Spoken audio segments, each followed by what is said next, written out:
$50,000. That is a number that changes how the conversation about money works. Below it, most financial advice is get out of debt and build an emergency fund.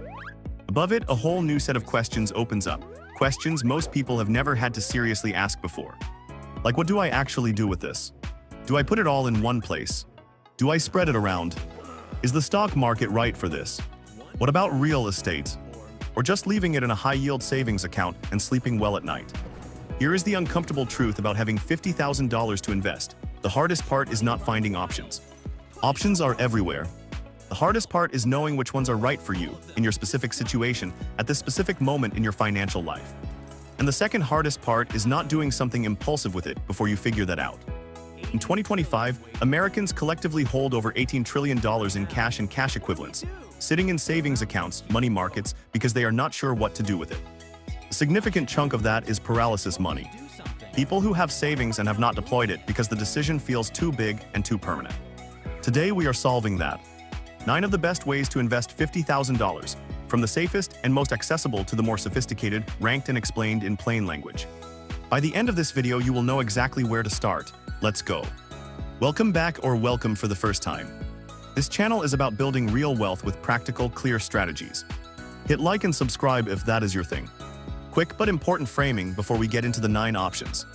The right answer for you depends on 4 things: your timeline, your risk tolerance, your current financial foundation, and your goals. I will flag these as we go through each option.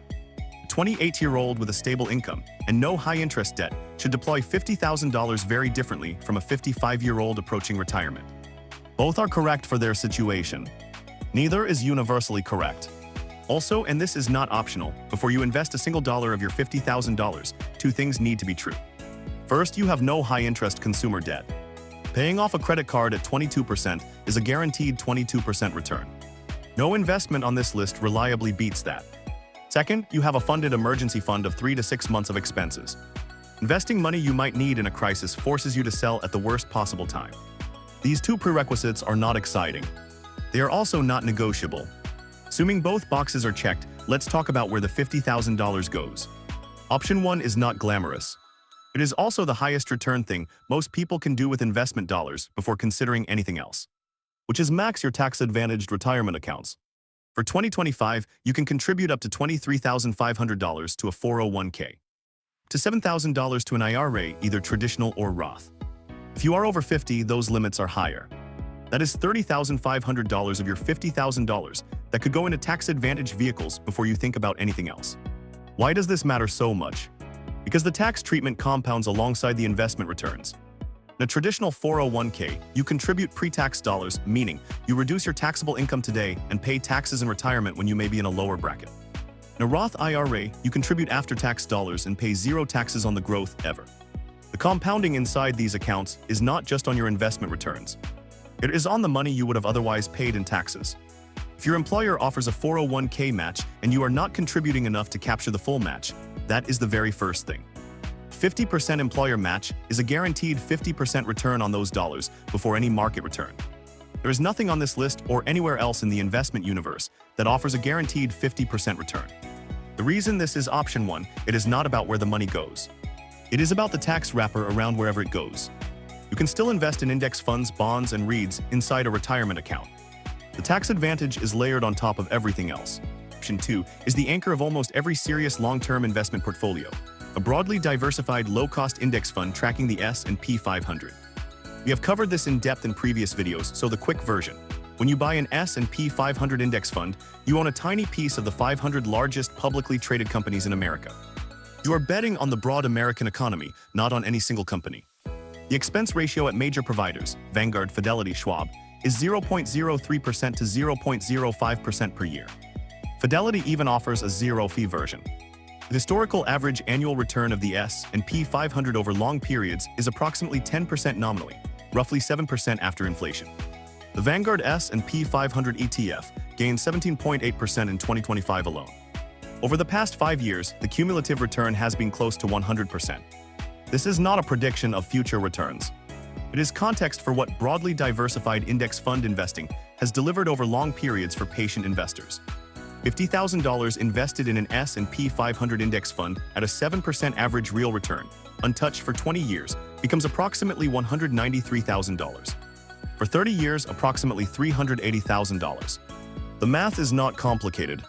The discipline to leave it alone for 20 to 30 years is the hard part. Who this is best for? Anyone with a long timeline, 10 years or more, who wants market rate returns without paying for active management or making individual stock decisions. Option 3, high-yield savings accounts and CDs. Not all of your $50,000 needs to go into the market. And if your timeline is short, under 3 years, most of it probably should not.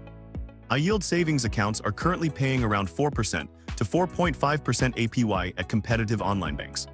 That is meaningfully above inflation for a fully liquid FDIC-insured account with no risk to principal. If you need some or all of this $50,000 within the next year or two for a house down payment, a planned expense, a business investment, a high-yield savings account is the right vehicle. Do not take market risk with money you cannot afford to lose before you need it. Certificates of deposit lock in a rate for a fixed term. The best one-year CD rates are currently around 4.10% APY. If you are confident you will not need the money for 12 months, locking in the rate protects you against the gradual decline in savings rates as the Federal Reserve continues cutting. CD ladder, dividing your safe cash across 3-month, 6-month, and 12-month CDs. Keep some money cycling back to you regularly while still capturing the higher rates on longer terms. I-bonds are worth a mention here. The current combined rate is 4.03% for bonds issued through April 2026, guaranteed inflation-adjusted with a $10,000 annual purchase limit per person. For the portion of your $50,000 designated as long-term safe money, I-bonds are worth considering up to the annual limit. Again, please watch my other video that goes in depth on CDs and other risk-free investments. Option 4, real estate direct ownership. If $50,000 is your available investment capital, real estate direct ownership is typically a stretch, but it is not impossible, and it is worth understanding how the math works. The most common entry point, a 20% down payment on an investment property. At today's median single-family home prices, that means you are looking at a $250,000 property. In high-cost markets, $50,000 does not get you to 20% down on anything viable. In lower-cost markets, parts of the Midwest, Southeast, and smaller cities, a $250,000 rental property is genuinely available and realistic. The attraction of rental real estate. A tenant pays your mortgage while the property appreciates over time, and if you manage it right, you generate positive monthly cash flow on top. The leverage is real. You control a $250,000 asset with $50,000 in equity. 10% appreciation in the property value is a 50% return on your invested equity. The reality check, being a landlord is a second job. Vacancy, repairs, difficult tenants, property management costs, these are real. Direct real estate is not passive income for most people who manage it themselves. And unlike an index fund, a single property is a concentrated bet on one specific market and one specific property. This option is best suited to people who are genuinely interested in real estate, willing to do the research, and buying in a market where the rental math actually works, meaning monthly rent meaningfully exceeds mortgage, taxes, insurance, and maintenance combined. Option 5. Real estate investment trusts, REITs, are publicly traded companies that own income-producing real estate. Shopping centers, apartment buildings, warehouses, hospitals, data centers. When you buy a REIT, you own a fractional interest in a portfolio of properties and receive a share of the income those properties generate. By law, REITs must distribute at least 90% of their taxable income as dividends. That makes them among the highest-yielding equities available. Analysts expect total returns of around 10% for REITs in 2025, a combination of dividends typically ranging from 3% to 6% and price appreciation. The advantages over direct real estate: instant liquidity, you can sell a REIT holding the same day you decide to. No tenants, no maintenance calls at midnight, no concentrated single property risk. Diversification across dozens or hundreds of properties in a single purchase. REITs belong in a tax-advantaged account when possible, because their dividends are typically taxed as ordinary income rather than at the lower qualified dividend rate. Inside a traditional IRA or 401k, that tax drag disappears. For someone who wants real estate exposure in their $50,000 portfolio without the complexity and capital requirements of direct ownership, a REIT ETF is the most accessible and practical option. Option 6. Bonds and fixed income. Bonds often get described as the boring part of a portfolio. They are, and that is exactly why they belong in one. A bond is a loan you make to a government or corporation. They pay you interest called the coupon for a set period, then return your principal at maturity. U.S. Treasury bonds are backed by the federal government and considered the safest fixed income investment in the world. Corporate bonds pay higher yields in exchange for higher risk. Municipal bonds are issued by local governments and are often tax-exempt, particularly attractive for high-income earners in high-tax states. Current yields on investment-grade bonds are meaningfully higher than they were for most of the 2010s. Investment-grade corporate bonds are currently paying 5% to 6% annually. The Crane 100 Money Fund Index, representing the largest taxable money market funds, is yielding around 4.26%. How much of your $50,000 should be in bonds? Depends entirely on your timeline and risk tolerance. The classic rule of thumb is to hold your age as a percentage in bonds, so a 30-year-old holds 30% bonds. More modern target date fund managers suggest holding less bonds earlier in life and shifting heavier as retirement approaches. If you have a long timeline and strong risk tolerance, bonds may be a small or non-existent allocation. If you are within 10 years of retirement, they deserve a meaningful position. Option 7. Dividend stocks and dividend ETF. We covered dividend investing in depth in a previous video. Please watch that for details. We'll cover a condensed version for this context. Dividend-paying stocks, particularly the dividend aristocrats with 25 or more consecutive years of dividend increases, offer a compelling combination for a $50,000 investor, regular income now, and the potential for both income growth and price appreciation over time. $50,000 invested in a portfolio yielding an average of 3%, growing at 8% annually through reinvested dividends, becomes substantially more income generating over a decade or two than a static high-yield savings account, even if the initial yield looks lower than current savings rates. The most accessible entry point, a dividend ETF. The Vanguard Dividend Appreciation ETF, or the Schwab U.S. Dividend Equity ETF, give you instant diversification across dozens of high-quality dividend payers with a single purchase and low expense ratios. Best for investors who want their portfolio to generate real, growing income, particularly those who are approaching or in retirement and want to live off dividends rather than selling assets. Option 8. Robo-advisors and target date funds. If you want professional-level portfolio allocation without professional-level fees or the cognitive burden of building and rebalancing your own portfolio, robo-advisors and target date funds exist for exactly this. Robo-advisor, platforms like Betterment, Wealthfront, or Fidelity Go, takes your $50,000, asks you a series of questions about your goals, timeline, and risk tolerance, and builds a diversified portfolio of low-cost ETF on your behalf. It rebalances automatically. Does tax loss harvesting in taxable accounts. Requires essentially no ongoing decisions from you. Annual fees run between 0.25% and 0.50%, far lower than a human financial advisor's typical 1% AUM fee. Target date funds are a single fund solution. You pick a fund corresponding to your approximate retirement year, say Vanguard Target Retirement 2050, and the fund holds a globally diversified mix of stocks and bonds that automatically shifts more conservative as the target date approaches. Expense ratios are typically 0.10% to 0.15%. One purchase, globally diversified, automatically managed. Neither of these options will outperform a carefully constructed portfolio of individual index funds. But they will almost certainly outperform a portfolio that does not get built because the decision felt too complicated. For investors who know they need to invest but struggle with the setup and maintenance, this is the option that removes the friction. Option 9 is the one that financial content almost never includes, and it is possibly the highest returning investment available to anyone under 45. Investing in yourself, your skills, your earning powers, your business.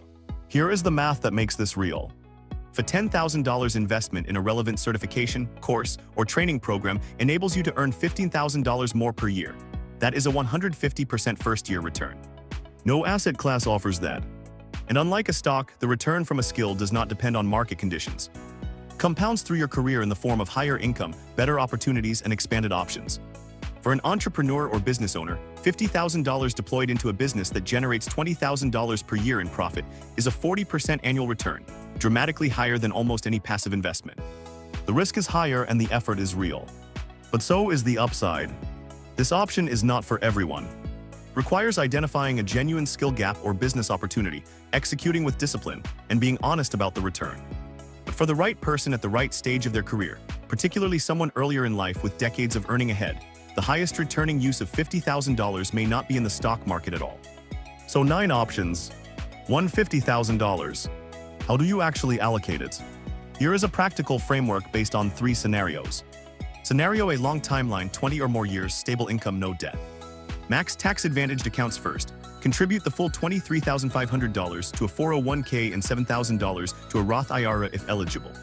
That is $30,500 inside tax-advantaged wrappers, invested in S&P 500 index funds or target date funds. The remaining $19,500 goes into a taxable brokerage account in a broadly diversified index fund. Hold a small cash reserve in a high-yield savings account for flexibility. REITs can be added inside the IRA for tax efficiency, simple, low cost. Built for the long runs. Scenario B, medium timeline 5 to 15 years, moderate risk tolerance. Split approach, roughly 60% in diversified index funds and dividend ETF, 20% in bonds or CDs to reduce volatility, 15% in REITs for income, and 5% in a high-yield savings account for liquidity. This is a balanced portfolio that grows meaningfully over time while managing downside risk with the fixed income component. Scenario C, shorter timeline under 5 years, specific goal like a house down payment. Keep the majority, 70% or more, in high-yield savings accounts or CDs. The rest can go into a conservative bond allocation or dividend stocks if the timeline allows some flexibility. Do not put money you need in 3 years in the stock market. The market is great over long periods. Over any specific 3-year window, it can lose 30% or more. Short-term goals need short-term vehicles. Put it this way, $50,000 is meaningful capital. It is enough to start building a genuinely diversified wealth-building portfolio across multiple asset classes. It is also enough to make a costly mistake if deployed impulsively or without a framework. The 9 options in order from most foundational to most specialized. First, max your tax advantage accounts. The tax wrapper is the highest return feature of any investment. Second, S&P 500 index funds, the backbone of long-term wealth building for most investors. Third, high-yield savings accounts and CDs, for short-term goals or the liquid portion of your portfolio. Fourth, direct real estate. High upside, high effort requires the right market and mindset. Fifth, REITs, real estate exposure without the landlord lifestyle. Sixth, bonds and fixed income, the stability layer that protects everything else when markets drop. Seventh, dividend stocks and ETF, for growing income over time without selling assets. Eighth, robo-advisors and target date funds, for investors who need a complete solution with minimal setup. Ninth, invest in yourself, the highest returning option for the right person at the right stage. Not every option belongs in every portfolio. Your allocation should reflect your timeline, your risk tolerance, your tax situation, and your goals. If the complexity of this decision genuinely feels overwhelming, that is what fee-only fiduciary financial planners exist for. One good session with the right planner is worth far more than the fee. The worst thing you can do with $50,000 is leave it sitting in a 0.01% savings account because you could not decide. The second worst thing is putting it all into one speculative bet because the decision felt urgent. The best thing, build a plan, implement it systematically, and let time do its work. If this video helped you think more clearly about your $50,000 decision, hit the like button, subscribe for more content like this, and share it with someone sitting on cash they have not deployed yet. See you in the next one.